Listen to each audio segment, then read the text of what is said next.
So welcome back to Everything Marketplaces, where we talk with marketplace founders and leaders from some of today's top marketplaces. So this is episode 27, and I'm super excited to welcome on Kevin Gibbon, who is currently the co-founder of Airhouse.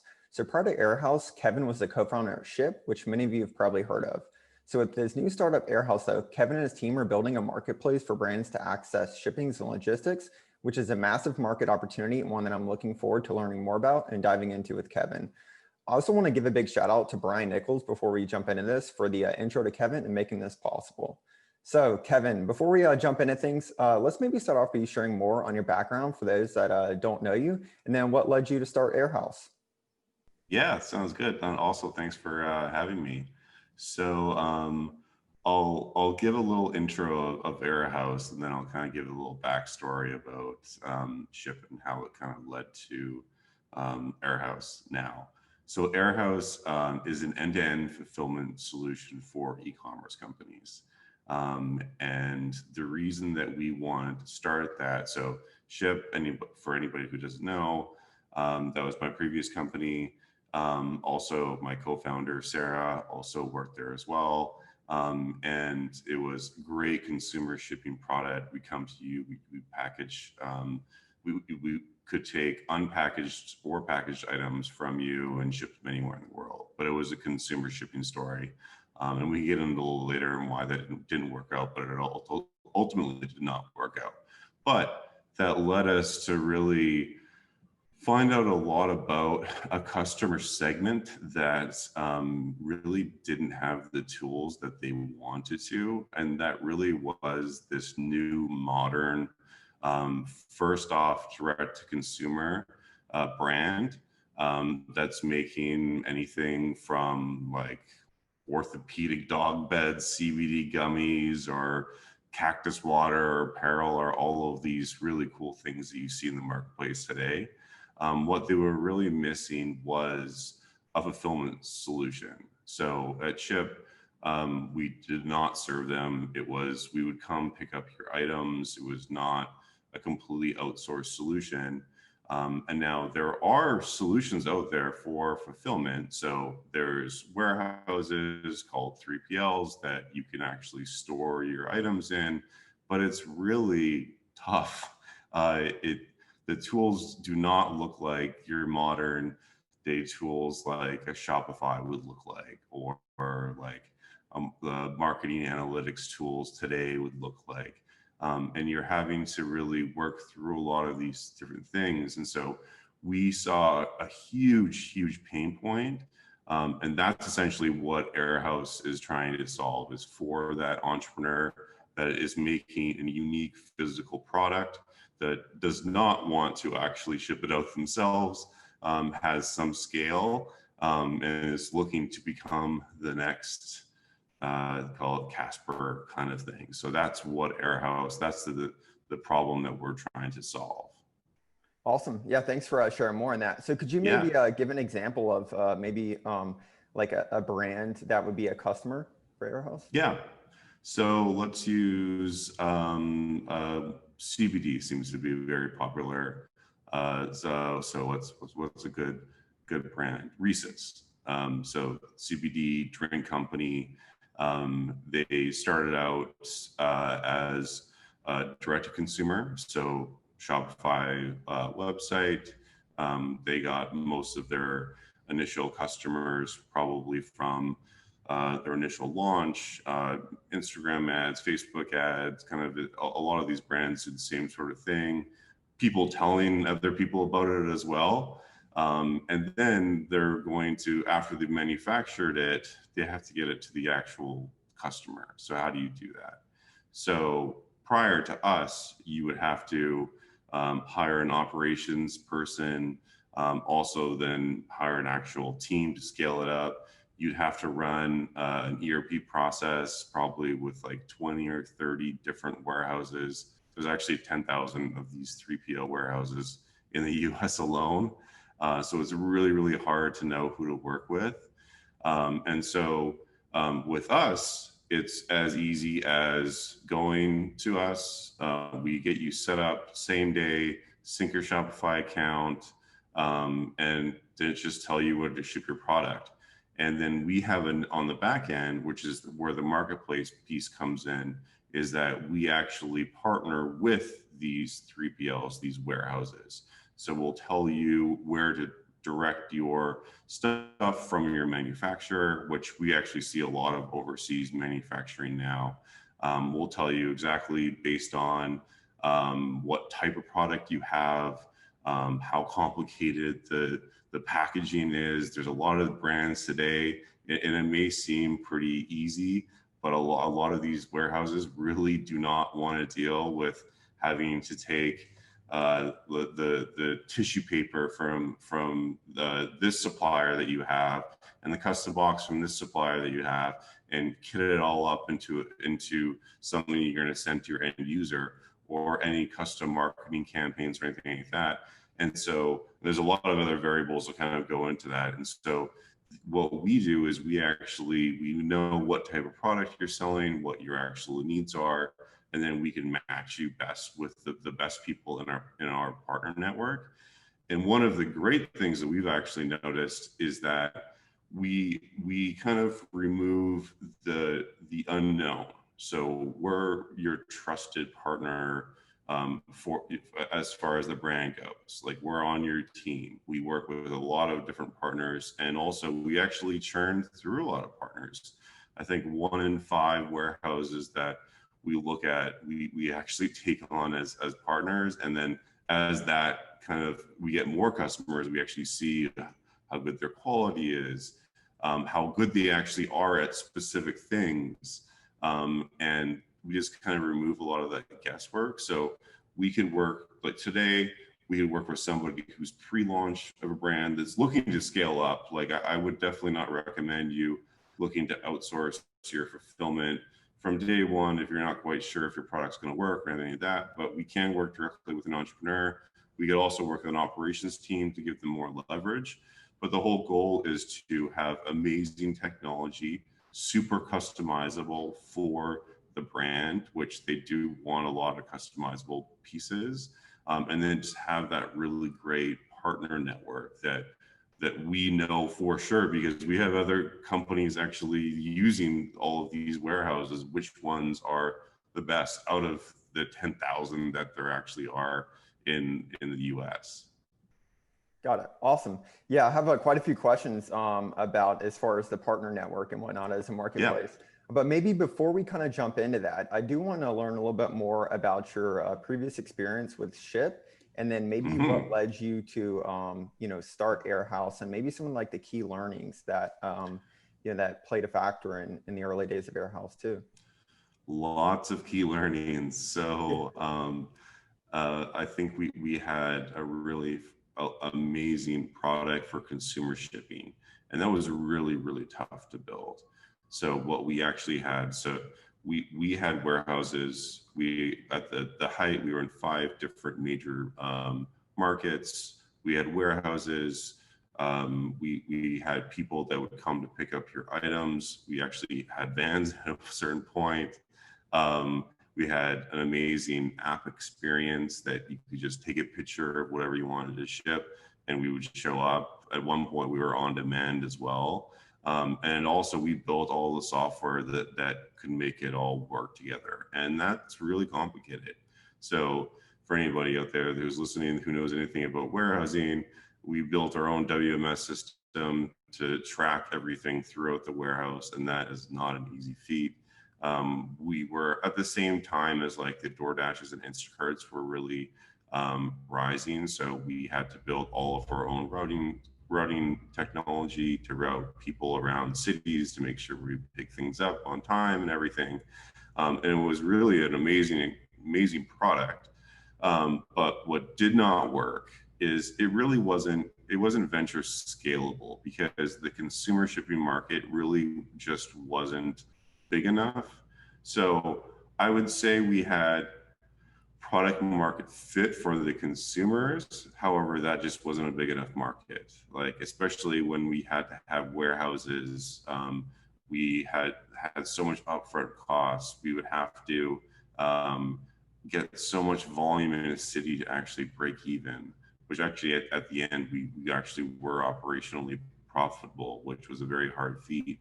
But the idea there was that we would continue to go up market. So we'd start with consumer, then we'd go to small business, and then we'd go to enterprise. And that was actually incorrect. The product that worked for the consumers was not the same thing for some small businesses. It was a good fit, but as you start getting a lot of volume, it's like, I don't want to arrange for you to come every day to pick up my stuff. Like, I want to just, I'm talking pallets here. Like, I don't want you, like, I have to do all this work anyway. It's like, why am I using you? I could just store it in a warehouse. And so that was one of the biggest problems that we had. Also, we just raised way too much venture capital. So we raised $63 million, and from some of the best venture investors, and myself included, thought we were going to be the next Uber shipping, and that was just incorrect. The market just wasn't big enough, rolling out by city by city basis. And that was a very, very huge learning that I am now taking. We're taking, me and my co-founder Sarah, taking it into Airhouse as well. Like, constraints are good. Like, raising too much capital too quickly, it's just there's so much pressure on you, and you honestly, you have to spend it. And we just didn't have the right fit in the larger markets that would have made us to be like a venture scale company.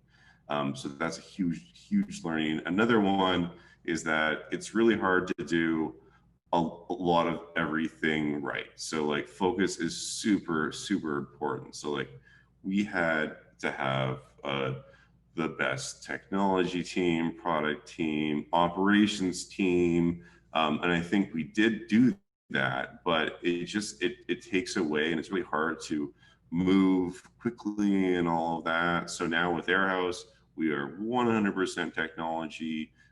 We partner with these warehouses, the best in class warehouses. And so that's another huge learning for us. And yeah, I think those are some of the main learnings.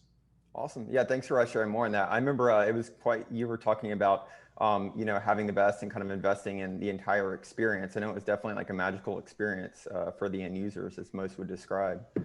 Thank you. Yeah. Yeah. I miss it every day. Yeah. So maybe what was it like, in the earliest stages of Airhouse, kind of, understanding the problem and, as a marketplace, how you can maybe kind of sequence solving that? Yeah, so Airhouse, it was very difficult to get started. So we had, as most marketplaces have, is the chicken and egg problem. How do you get customer? You can't get customers before you have like supply. Like, it's just really tough. So what we actually did is we bought a very small brand ourselves. So it was a sunglass company, very inexpensive. And we just pretended that we were a customer to our first 3PL. And then what we did is we built into that 3PL our system, and then made our platform.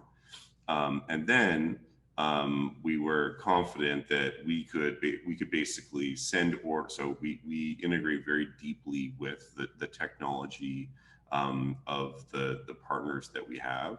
And so we were sending our sales through this very tiny brand to them, and then we would just start like layering on customers, and we didn't actually tell them our whole big plan, because actually, to be honest with you, like, at that time we weren't quite sure how the warehouses, the 3PLs, would actually view us. Do they view us as competition? Do they not?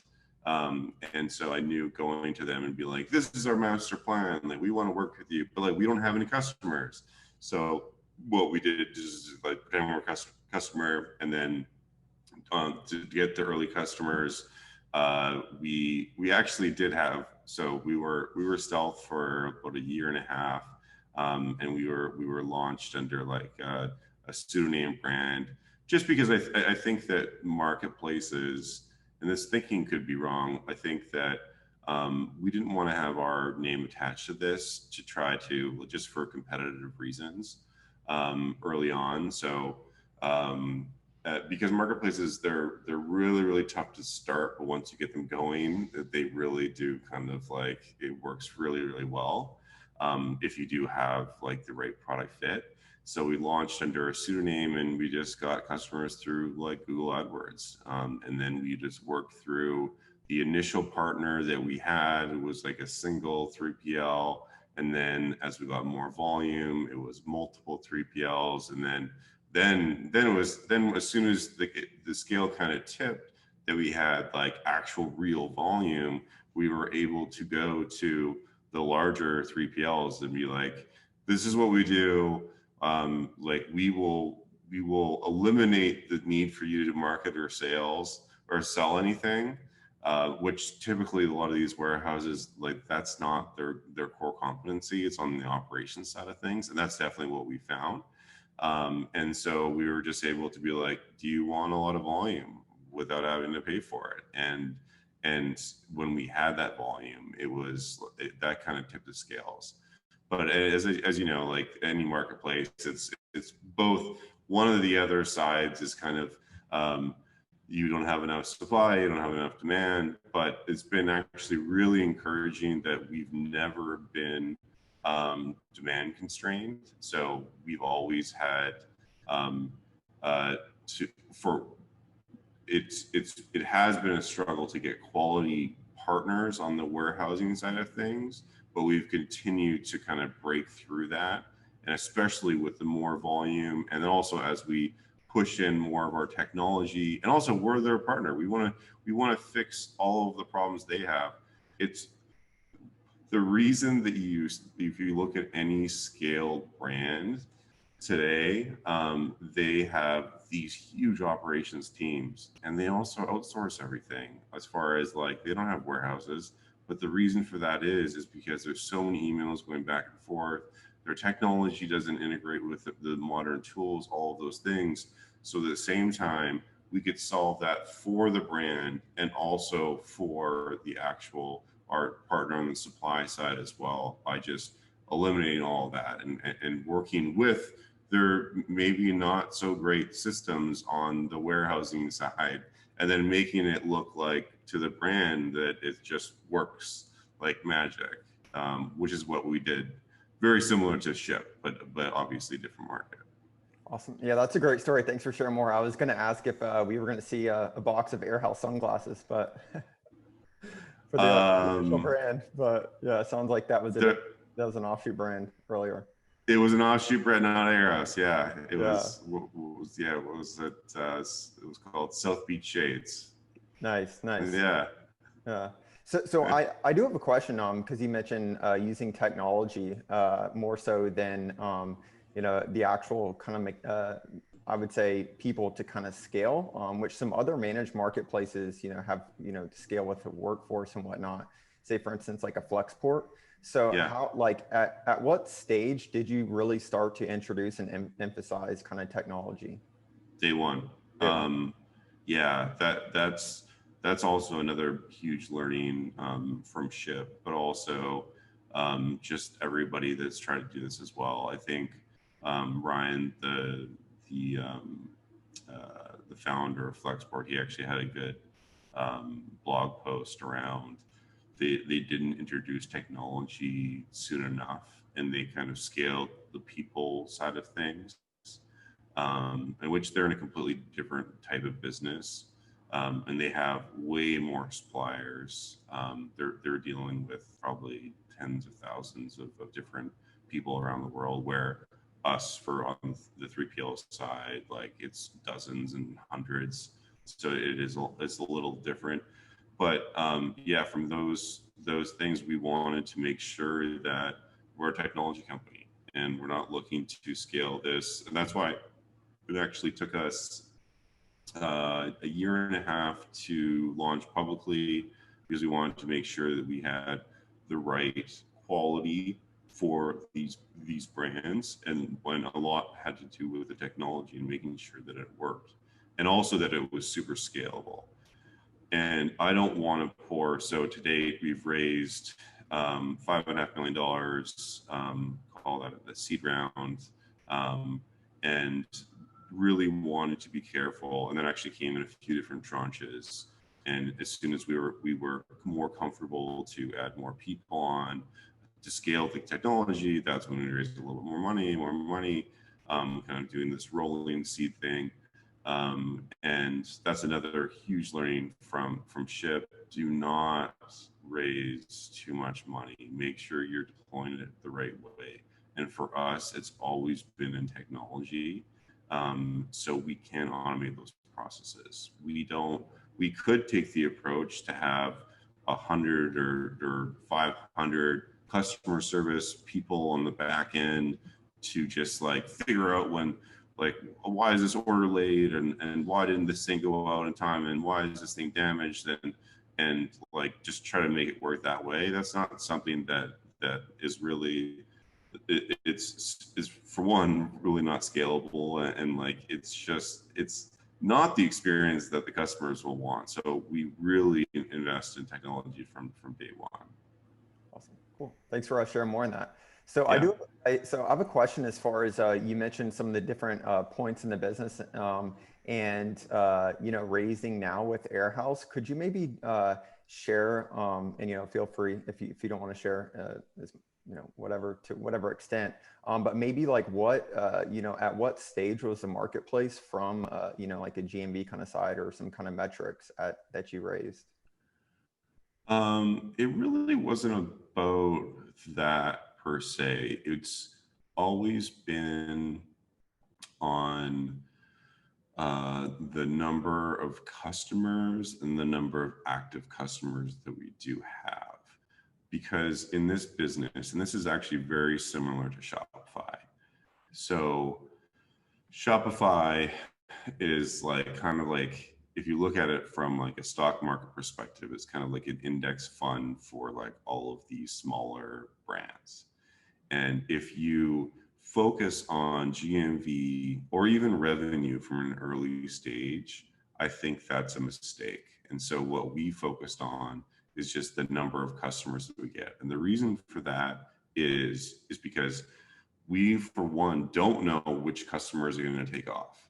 And also that's not that's not a true reflection of our business. That's more of a lagging indicator than a leading indicator for the health of our business. So we've always made sure that we've rallied for me and Sarah, rallied the team around just getting as many customers we possibly can, and also our investors as well. I think that's another actually key learning that I had from Shyp as well. Like, your investor communications from the beginning are very, very key. What metrics you track, how much you disclose.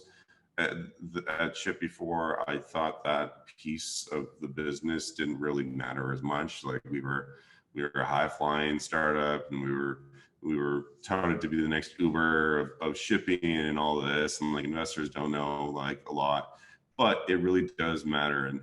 And the things that you measure, what you tell your investors, is really, really important. And so the GMV is just, if I have an investor that I'm trying to say get on board and they don't really agree with that, that's just probably not the right fit, because it's not in our control. We can't. Same with Shopify. They make majority of their money. Actually, now it's off of their transactions. So through their payment solutions and from their label printing service, they make the majority of their actual revenue from that. And that's based on how many units the actual brand sells. And they don't have any control over that at all. So it's really, once you get to Shopify scale, it kind of the GMV and also the revenue they take in will level out. But for us, we've seen it, like, especially over COVID, like I think we had like 3 months of like 100% month over month growth in revenue to us. But then we had down months afterwards. There was like a lull after like the March and April madness, and that's not a reflection of the health of our business. So that's not something that we actively do manage. Now, we do look at the sizes of businesses we're going after. So as I mentioned, we're the perfect fit for somebody who's just about to launch and they have either some small venture dollars behind them, or no, they've done this before and they want to outsource from day one.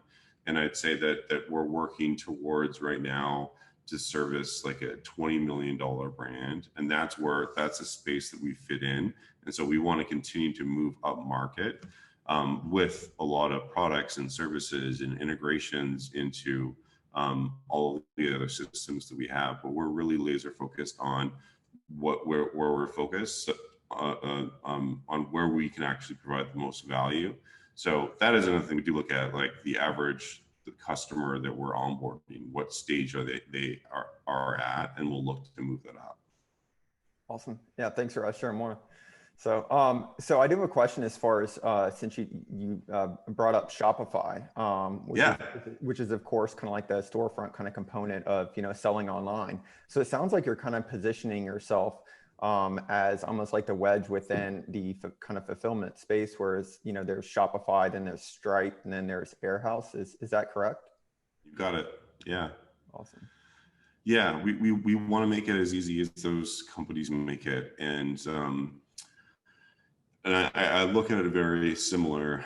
So I think actually Stripe is a great example, and actually AWS is a great kind of example of how we're kind of a little similar as far as how the dynamics work. So Stripe, a lot of people use Stripe. So it eliminates you from having to go to a bank and having to have a 4 to 5 week onboarding process, having to actually integrate with your APIs.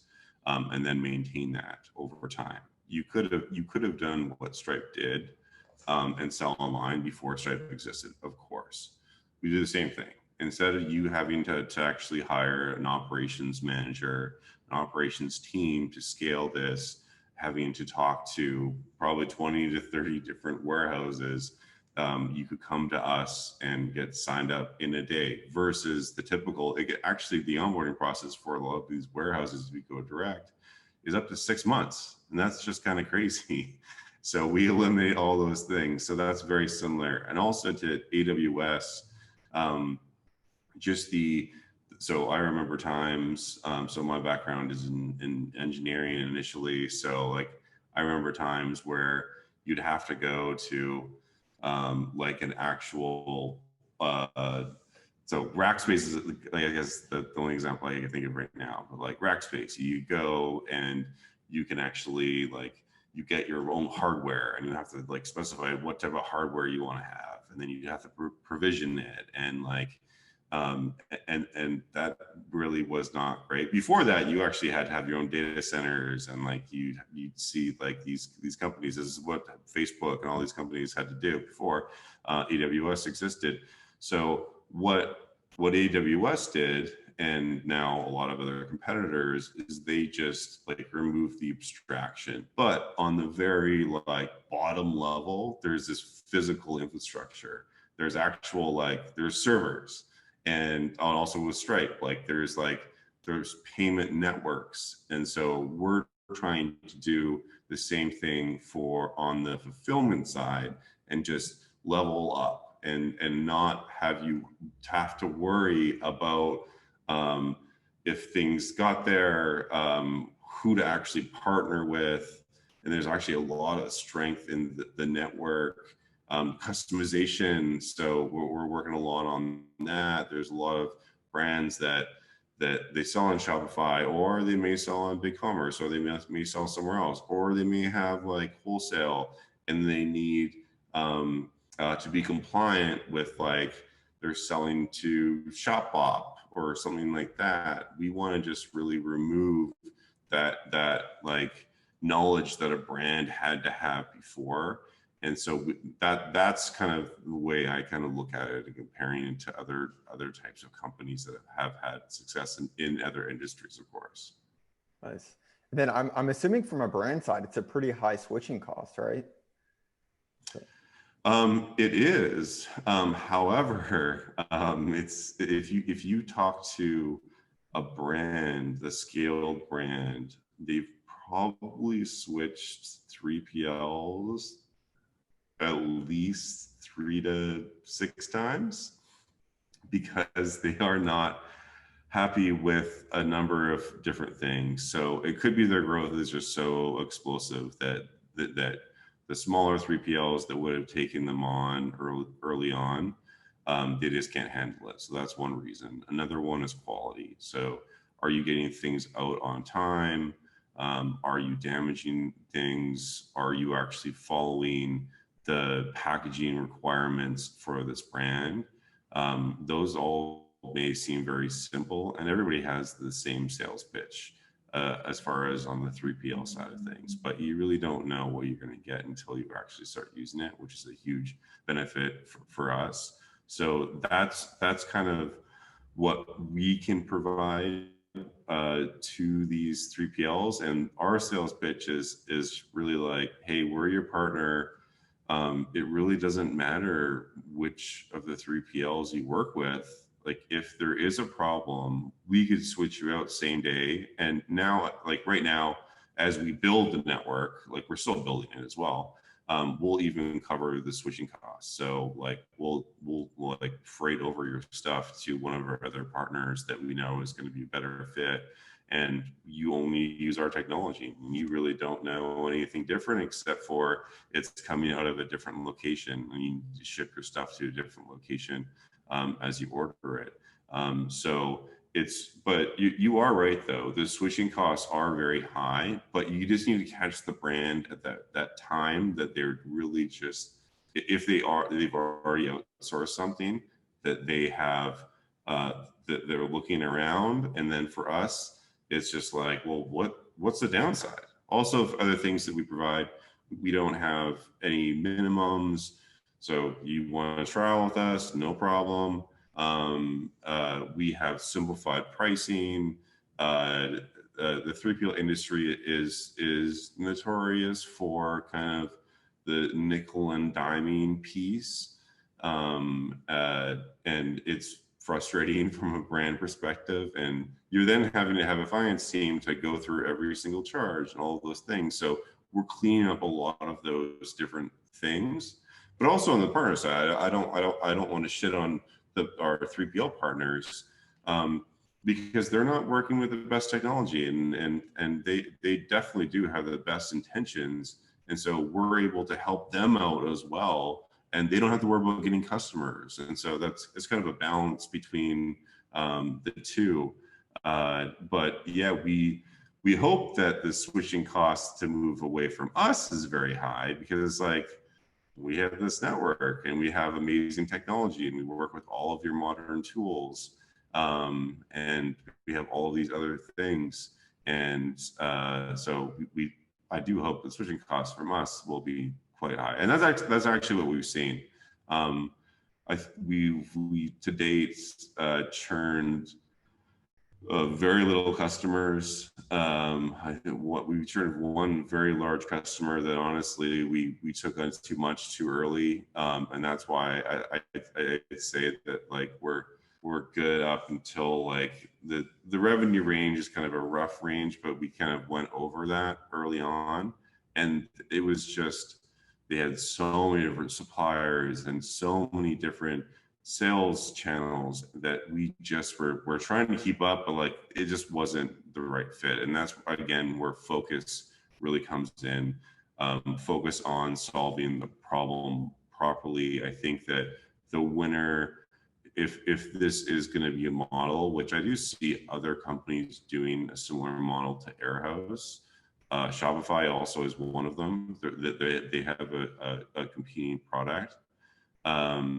I think that the winner is really going to be about the quality. And I think that the benefit that we have as a startup and as most startups do have as a benefit is really making sure that you get that quality really right early on and you do not prematurely scale.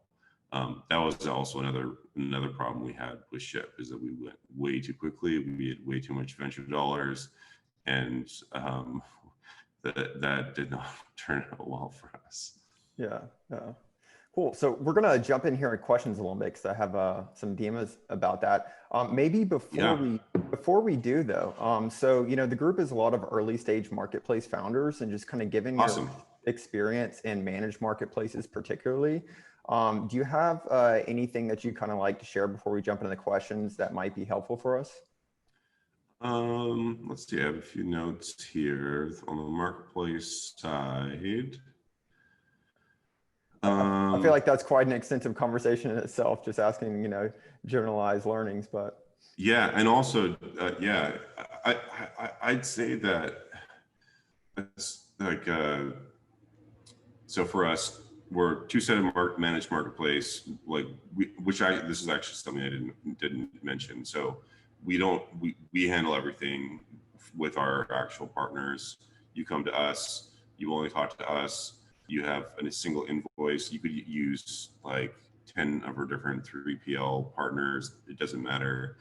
So it is a managed marketplace, which is different than just kind of like, so it's similar to Airbnb, right? You're not, they have a lot of tools, and you do go directly to the host, but they're kind of in between as well. Things go wrong and all those types of things, but you only pay Airbnb, and it's not just like a passing off kind of thing. So on the learnings on the marketplace side of things is that it takes a long time to get it right, and and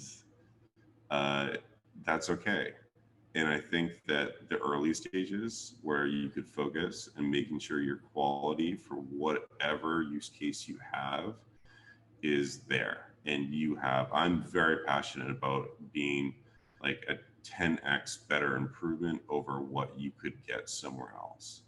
And making sure you have that before you start looking to scale, whatever scaling means to you. And I think that's a really important thing. Even at the early signs that things are working, really make sure that the thing you're wanting to scale you have, because once a marketplace starts going, it's very hard to change. You could tweak it and everything like that, but it's really, really hard. So that'd probably be my biggest advice to anybody out there. Awesome. That's great. Thanks for sharing that. Yeah. So cool. So we're just going to jump right in here for some questions. Hey, Levi, did you want to come on? Yeah, absolutely. First of all, thanks for carving out time for us. I've got so many so many questions to ask you. We're working on a commerce enablement tool, and happy to connect sort of later on. But one of the things that I'd love for you to sort of talk about is disintermediation. And I know that there's a deep emphasis, like kind of like your last statement, that hey, for us it's really about creating a 10x product and really having deep technical integrations, right? That it's going to be hard for a brand essentially to be able to recreate with that 3PL. But how did you guys sort of deal with disintermediation? Where they just go directly once they've established that relationship with the 3PL and try to sort of like cut Airhouse out. If that's something that you saw in the earlier days, or is that something that you guys still deal with today? Yeah, so we're a little different than some marketplaces because we actually do have a lot of pricing power. And that at the end of so there's different stages for brands. Like initially, like it makes total sense. It's like, hey, just take this off my plate. I don't want to deal with it. They're also like not worried so much about like profits early on. They're just like, does this thing work, kind of thing. And then you kind of get into like, oh, they're in the growth stage, and maybe they don't care so much about that. But when they kind of get into like the super growth stage, it's like price is actually a really big thing, and like now they're looking at like their bottom line or whatever. So we actually do have an advantage on price, but also on the quality as well, that a single brand actually couldn't provide on their own. So pricing advantage. Logistics is all about consolidation. So I like to think of it as like, so which is actually why we're kind of lucky. So and this is also the basis on Shyp as well. So you have, if the simplest terms is that you have like a single truck, you have a fixed cost of the actual driver, you have fixed cost of the vehicle and fuel. And then the more packages you could actually put in that single truck, your per unit cost goes down. So that's essentially why we have advantages of like the economies of scale piece, that we can actually just offer eventually better prices to anybody, even like a super growth brand, if we wanted to. And obviously our margin goes down a little bit, but we can still, as a technology company, we can still make money, which is what you want. So this is also similar to Stripe. Like Stripe's margins are very, very low, but their transaction volume is very, very high. So that's why they're an amazing company.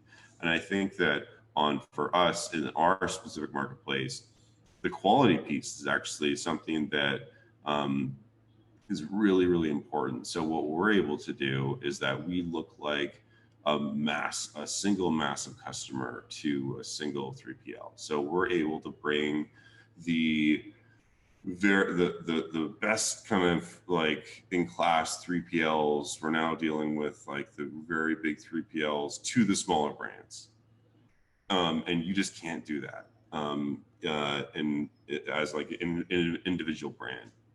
And as we continue, also international is another thing. Like if even like I've heard that even very established brands like an Allbirds or something like that, like they're to go international to other country, they're having to go and having to deal with like finding another 3PL and then like dealing with customs, dealing with all those things. So like we'll just take the best practices from all of that and to put it into our service.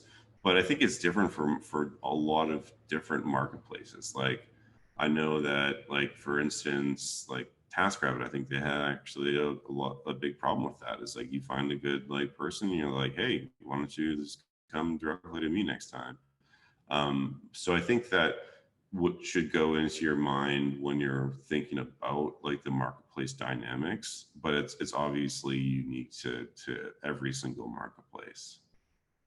But it's important to think about that though, because that is a real risk when you're looking. You do not want to spend time on customer acquisition, all of those different things for people to roll off your platform. You don't want to have that, obviously. Thanks, Kevin. Yeah. Awesome. That's a great question. Cool. Hey, Doc, did you want to come on? Sure. Cool. Kevin, thanks so much for taking the time. I really do appreciate it. Of course, yeah. My question is, you were talking about trying to find that brand before they really popped off, and that right moment. What we're working on is trying to find either influencers or ones that are target industry before they really get established, and trying to have that relationship, why they should come over. Do you have any insights or could you talk about that, like the approach or how you make the pros and cons for them wanting to use this platform or anything like that? Yeah, I think the stage that we're at right now, I'd love to give you more specifics, but honestly, we don't know yet.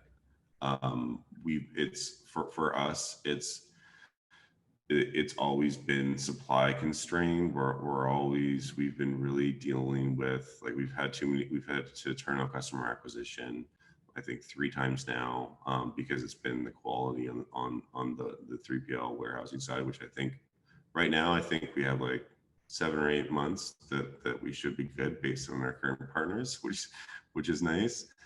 But I think there's a lot of things that we've been talking about that probably are applicable.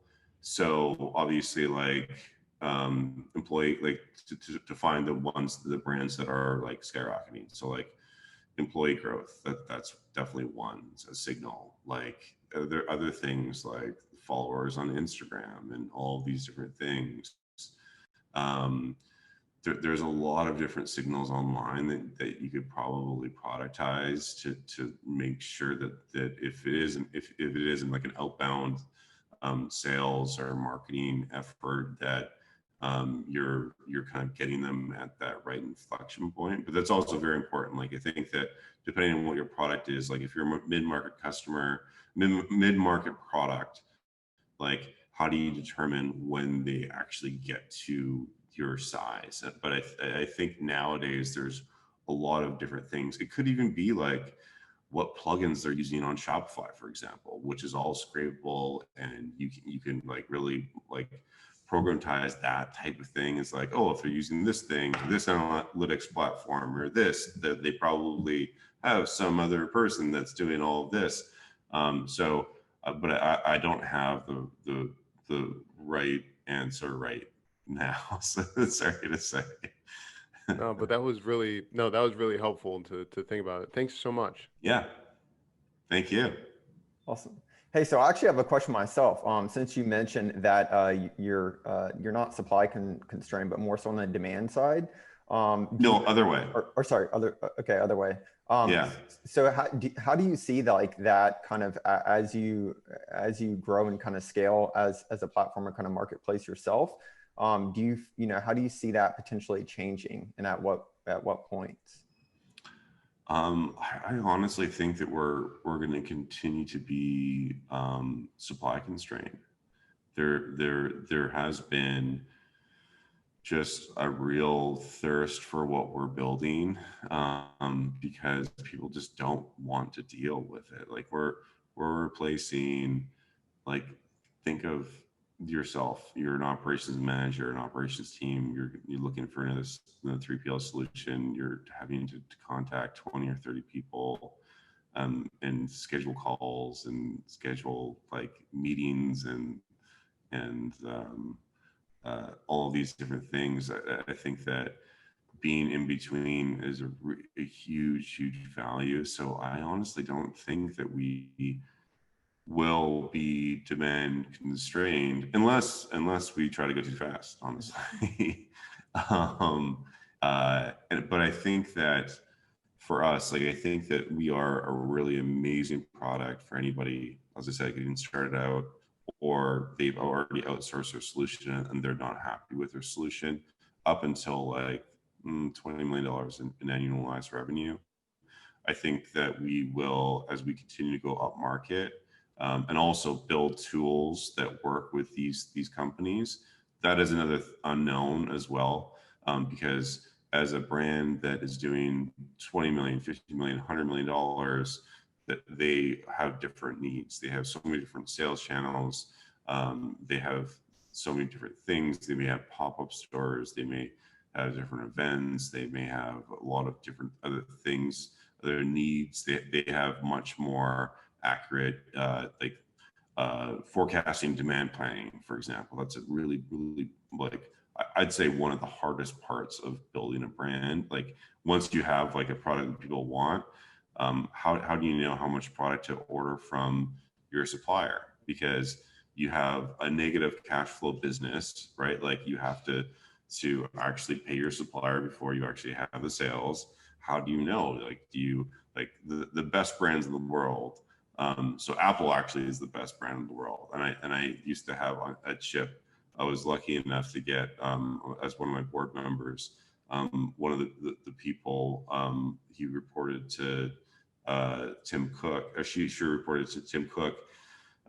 She was really always hounding us, like, just about on the brand side of things, how big of a deal that is, the cash flow cycle. And what they were actually able to do is that they were able to actually, they didn't actually pay their suppliers until they got sales. So that's why when you buy like the newest like Mac, whatever, when it comes from China, then it takes so long, and you're like, that sucks. That's because they've optimized that. So that's, they are the best in class. But as you go up market, you're having similar things. So they're looking to have, like, I'd say that like a 2-week inventory cycle would be like, that would be amazing. Like, you only had to have cash out for that 2 weeks, and you could actually forecast your sales. So those types of things, whether we build that internally or work with, like, partner with the best in class solutions, those are the things that we're going to have to kind of take in mind. But and also going back to your question, what things like what would tip the scales? Like those are the types of things that I'm not quite sure what's going to happen right now, but I could definitely foresee for the next like couple of years, like we've really hit on something that really is working. And the biggest problem has been the quality on the actual warehousing side of things. So that's what we've been focused mostly, and also like internally too, like writing technology to remove all of the issues, helping the 3PLs as well. Like we do everything, and we still do a lot of stuff manually. Like we'll still have weekly calls with the teams there to make sure that everything's going, but we have a lot of internal metrics that we can predict when things are going wrong. All of those things to not only help out the brand, but also help out the actual our partners as well. That's awesome. Yeah, thanks for sharing more on that. Yeah. So I do actually have a question, just because we do, for some context, so we have some founders in the group for companies such as like Lumi or like Packlane, and I believe one of the founders Yes. of Packlane's actually on the call, Miriam. So maybe they want to come on briefly. But yeah, so how do you kind of how do you potentially kind of approach, like, say, partners within the ecosystem? We would love to partner with everybody around there. We've honestly been just so focused on getting our initial product right that we haven't actually approached the partner side as much. And that really has just been because we have not been as demand constrained. But I want to partner with everybody. Like, I think that there's Packlane, huge fan of Packlane, huge fan of Lumi. They provide awesome packaging for our customers. Like it's great, and I think it's just like a mutually beneficial partnership that we could have. So that'll be I don't know, probably in the next 6 to 9 months we'll look to do other things. But there's also other cool companies out there too as well. Like what's another one? New Shipping Passport is another one. I don't know if you know that company at all, or if they're in this group.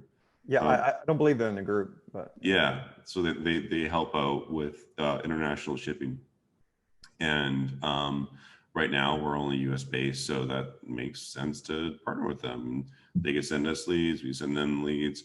Also on the freight side as well. So people like Flexport. There's another there's an LTL, so less than a truckload service company that I'm forgetting the name. They're backed by Benchmark. Oh, what's the name? Anyways, mutually beneficial partnerships that we definitely want to have. The same with Shopify as well. Like they have a fulfillment service. It works for Shopify sellers. Like we have a partnership with them, and it's kind of that they're kind of competing. We're kind of competing with them a little bit, and like all we're trying to do is just like create the best product. And that's also what they were trying to do too. Like they saw a space out there that like was not like that great. It was really hard for their sellers, and they tried to create it. So like I do think for us, and I think it benefits as a startup having singular focus. I do like our odds to create a higher quality product. But yeah, we want to partner with as many people as we can. Awesome, cool. So hey, Miriam actually just messaged me. So we have time for like one more kind of question. Or Miriam, did you want to come on? Yeah, sure. Hey, Kevin. Hey. I know you mentioned a little earlier, like you felt like you raised a lot of money with Shyp, and then I know you raised some capital for Airhouse, and so I'm just curious if you could expound on like how you are going about fundraising differently this time around, given that you are venture backed as well for Airhouse. Yeah, I'd say that it's really different stages in the company. So initially, to get the company off the ground, we took call it a pre-seed of $2 million just to get like the initial product up and get some customers and some partners. And then we just kind of did like a rolling seed to get to $5.5 million. And that was just based on the needs that we had internally. But I would say really like, do not prematurely scale. It is, especially in this environment, if you could tell a good story, if you have a good background or education, or you've came out of Uber, Airbnb, it's really easy right now. The market is, especially if you're in like e-commerce, like specifically, I'd say like more of the tools than actually creating an e-commerce company, but it's really easy to do that, and I'd say don't do that.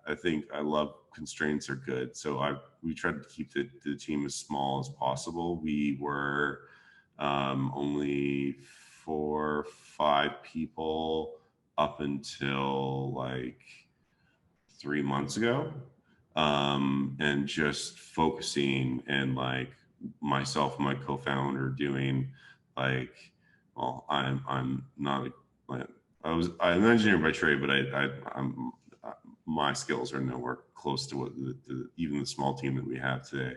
And my co-founder, she's still actually doing all the sales and marketing, and she's doing all the sales calls. I think it's really, really important. Constraints are really good.